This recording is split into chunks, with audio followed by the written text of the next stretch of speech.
Oh, yeah. Fuck.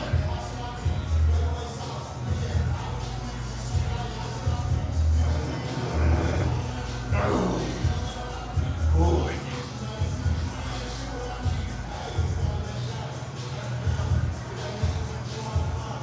nope.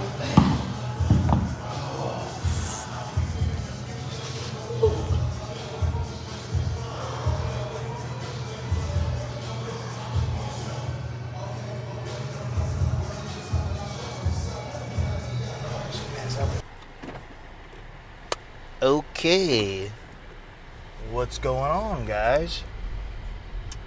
This is a post-workout recording. No intro video going to the gym on this one. I was trying to listen to a interview with Mike Israetel by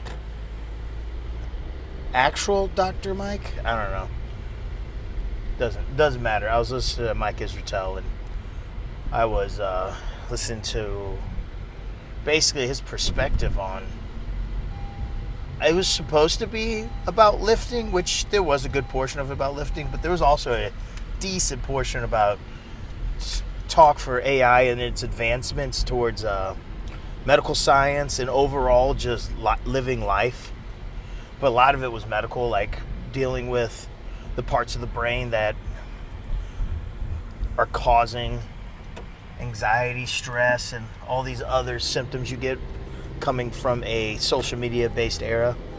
So it was a very insightful I'd say podcast interview.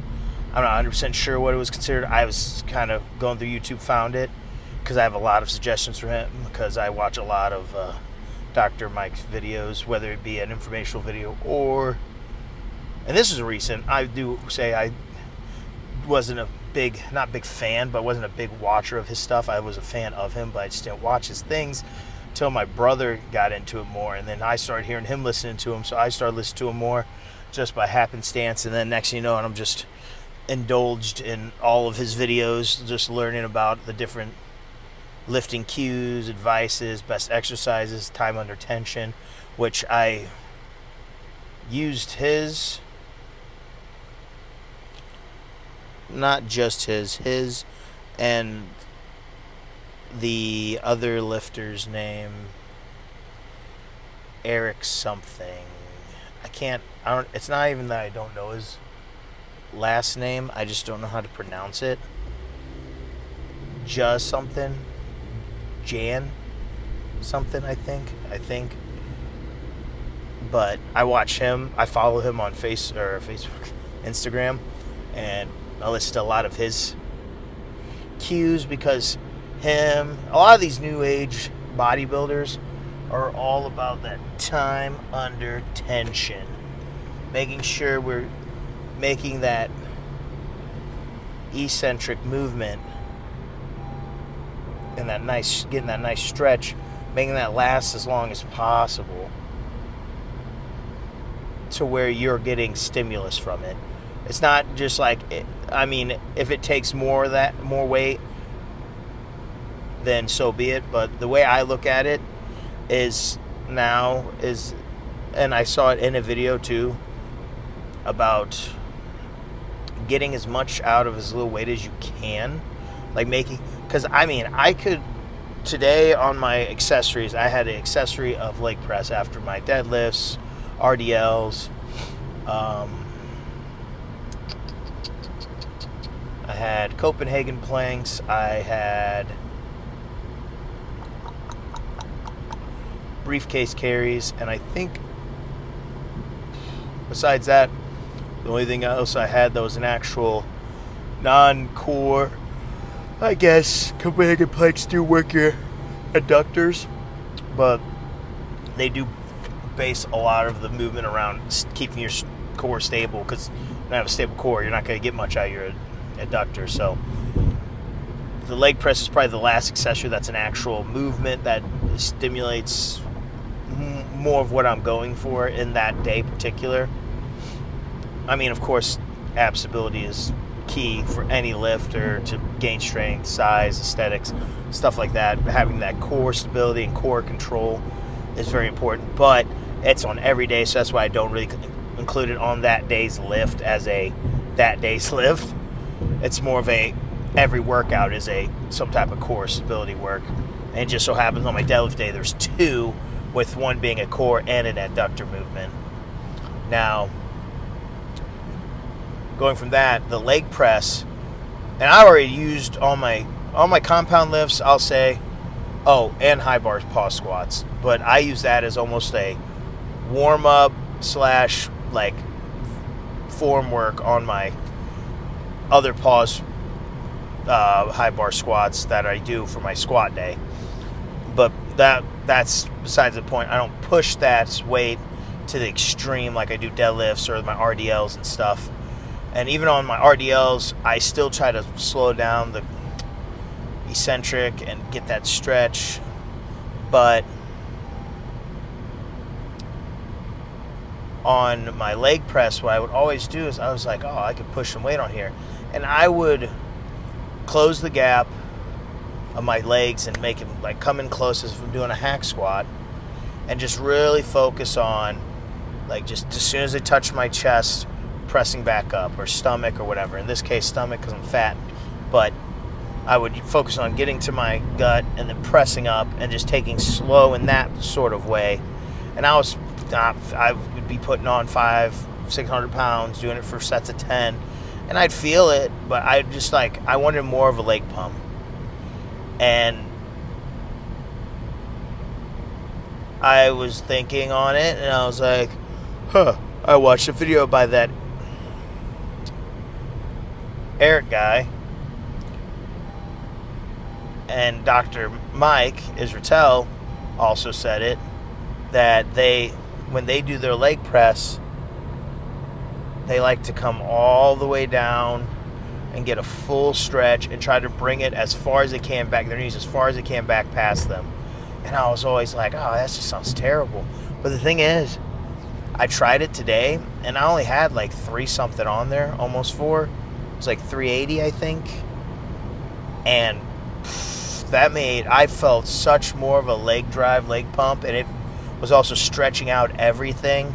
And it just I had a leg pump after that, and then I went into adductors after that because I added that in this time around. I'm adding those in with my other lat movements for back, so that way I could have bigger legs. Cause I came back from a one day vacation from Lake of the Ozarks, and I straight up had a old man there not come up to me. I was walking by, and we kind of not really bumped into each other, but like we're face to face with each other. I was trying to get around him, and he was like doing some kind of weird stuff, acting like he couldn't get around me. And then he just goes, "Man, you're damn big, dude. I'm gonna have to walk around your big ass." And I was like, "Thanks, man." And I was just like taking the compliment, and then he just like smiles, looks down, and then looks at me and goes, "Don't forget leg day." I took it as an insult, of course, but I'm not going to do anything, but I took it as an insult, and I was just like, damn, he's probably right. I mean, if this random stranger just told me that I've never met before, I mean, yeah, he was drunk, so he could have just been shit talking, but like, I usually don't have people tell me my legs are small. Usually they tell me my upper body's small, like, "Man, dude, you got some big old legs." And then they won't compliment my upper body, but that's usually other gym goers. Having this random guy tell me my legs are small, I was devastated. Not really, but I was just like, man, that puts fuel in my fire and wants me to just like give more attention to my legs than I was. I was so focused on having my upper body catch my lower body.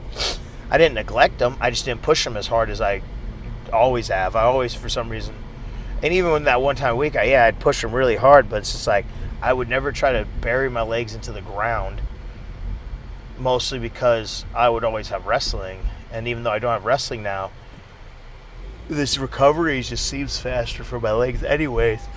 So even though I bury myself, I still don't like feel it for that long. So I just decided to add in those adductors movements after the those leg press today, and then before I did my lat movements for my back, and I felt the adductors. Yeah, I was doing heavy weight, but I mean it was about the same weight, if not a little lighter, a little less, give or take, of what the weight I did for my adductor. There's how long ago was that? Monday, so that would have been 4 or 5 days ago. Yeah, it's Friday, so 4 days ago. Yeah, and I was 10 times harder.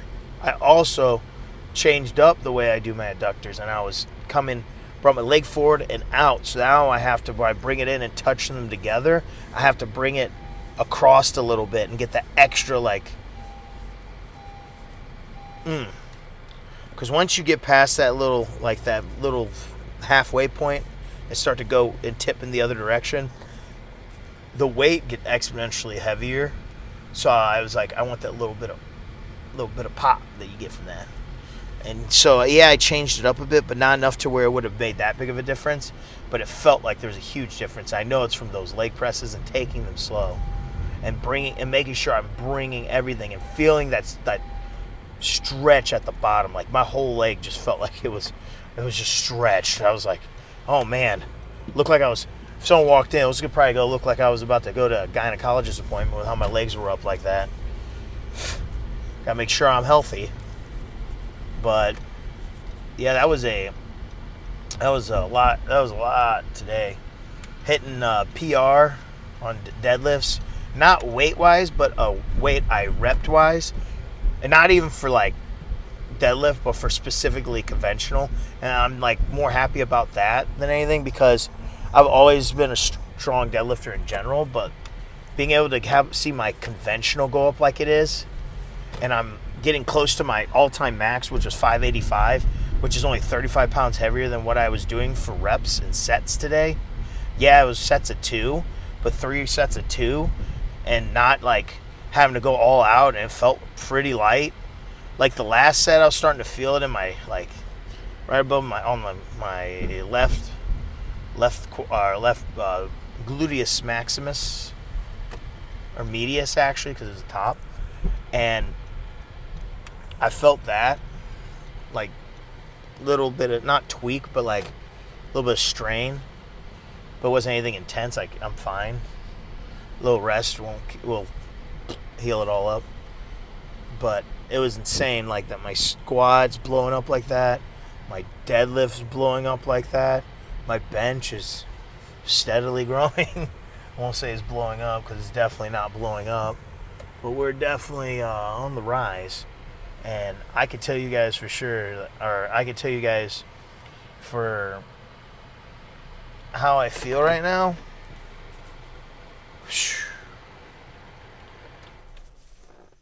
I mean,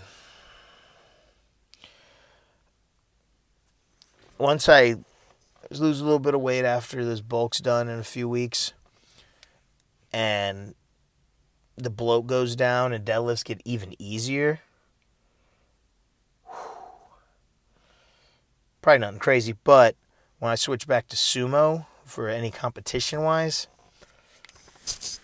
easy in the 7s. Easy. Hell, I'm almost thinking I'm going to be squatting mid-6s and benching dang near 4s, if not 4s, by next comp, because I'm not really planning on competing this year. I don't know, though, yet. Things may change by come end of the year. I might be like, jump in a meet and try to win some money or something. Really, to be honest, I just want to beat my last total and qualify for Raw Nationals, because I know I can, and I should have already qualified, because I had weight left in me on some of my lifts come my last week, especially bench and deadlift, when I could have qualified for Raw Nationals 2022. I would have qualified for the 2023 Nationals, and I didn't, because I didn't try. I didn't talk to my coach. We were kind of just like went into this meet just as a redemption meet for my last total that I put up at Collegiate Nationals in 2022 for my last college anything, or last college sports activity. And I did beat that total, of course, which I knew I was gonna. But my thing was to beat my all-time total, which I did that as well by a landslide, by like 30 something kilos, I think it was. Yeah, 32 and a half kilos, I think it was.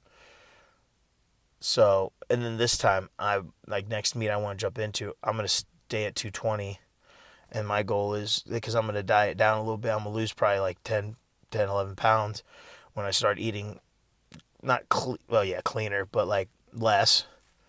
Let the bloat go down, let some of the fat come off. I mean, if I'm not gonna speak, don't want to speak acting like it's gonna speak it into existence. But if I go next meet, I plan on second attempts beating my best total by at least 20 kilos by my second attempts. And by third attempts, like shoot for the stars, man. Shoot for the stars and land on the moon.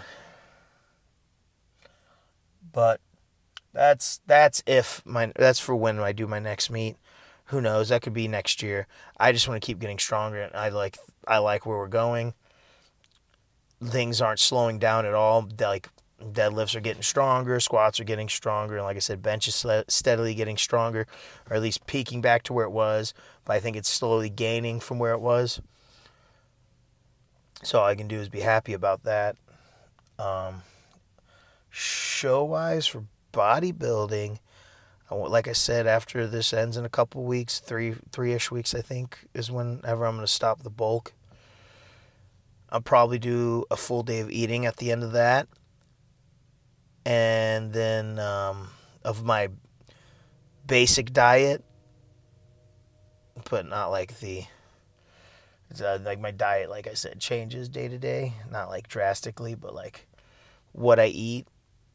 Like one meal probably would change or something a day for about the same amount of protein, but different amount of carbs here and there, give or take, depending on, like, okay, say like today was a heavy deadlift day. I ate a lot more carbs today than I did usually. Or I tried, or not today, tomorrow I will probably eat a lot more carbs than I would usually, and probably like drop my protein down. So we'll do that at the end of this. That'll be, like I said, in a few weeks. I don't know how many episodes I'll be in, but you guys have 40-something episodes already, each one being from anywhere from 12, 13 minutes long to 30-something, 40-something minutes long. So, and you got more coming, so don't worry, Kevin. I know you like you some vids to eat your meals to. This is probably one of the few times I don't have to put any cuts in anything, because I really didn't. I really like had a lot to talk about randomly, and like I said, I've been trying to talk more about lifting and like cues, such and such. But today felt like I just needed to talk about like updating, talk about future plans with powerlifting, bodybuilding. But like, I can't really talk on like what I want to do bodybuilding wise till I find myself a coach. So anyone that has a good coach that doesn't mind their athlete doing their own lifting,